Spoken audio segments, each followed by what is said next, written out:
લોકમત ન્યૂઝમાં આપનું સ્વાગત છે।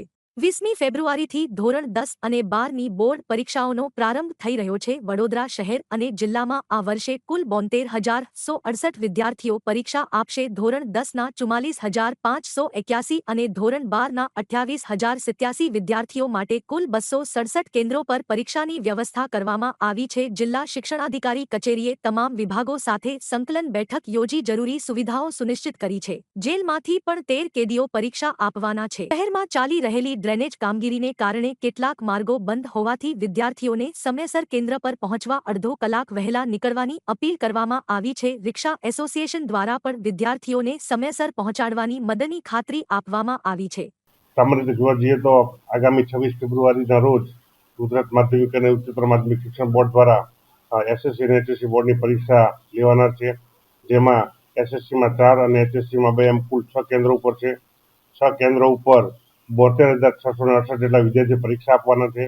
આપણે જેલમાં જોઈએ તો જેલમાં ધોરણ 10માં 9 અને ધોરણ 12માં 4 એમ 13 જેટલા કેદીઓ પરીક્ષા આપવાના છે। 6 ઝોનલ અધિકારીઓ છે તો 6 ઝોનલ અધિકારીઓ સાથે મિટિંગ થઈ ગઈ છે। કલેક્ટર સાહેબની અધ્યક્ષતામાં એસટી વિભાગ, બીએસએનએલ વિભાગ, એમજી વિભાગ, આરોગ્ય વિભાગ અને લાઇન ડિપાર્ટમેન્ટ સાથે પરીક્ષાને સંબંધીને મિટિંગો થઈ ગઈ છે। એ ઉપરાંત ગ્રામ્ય વિસ્તારમાં અને શહેરી વિસ્તારમાં પરીક્ષા સંદર્ભે જાહેરનામા પણ પાડી દીધા છે। જિલ્લાનો કંટ્રોલ રૂમ 25/2થી રોજ ચાલુ કરવામાં આવેલ છે। એ ઉપરાંત વિદ્યાર્થીઓ પરીક્ષાનો કોઈ પણ તાણ ન અનુભવવા માટે 14 જેટલા જુદા જુદા કાઉન્સેલરની નિમણૂક કરવામાં આવી છે। તેમાં દરેક વિષયના નિષ્ણાત તેમજ સાયકેટ્રિક પણ છે। આમ જોવા જઈએ તો પરીક્ષા સંદર્ભે ખૂબ સંચાલક સાથે અને સપની બેઠક 2 દિવસમાં યોજાઈ જશે। આ વખતે નવી વિગત એ છે કરજણ ખાતે વિજ્ઞાન પ્રવાહોનું કેન્દ્ર ચાલુ કર્યું છે। એ ઉપરાંત ખાસ દિવ્યાંગ વિદ્યાર્થીઓને કલાકને 20 મિનિટ લેખે 3 કલાકની 60 મિનિટ લેખે 1 કલાક વધારે આપવામાં આવશે।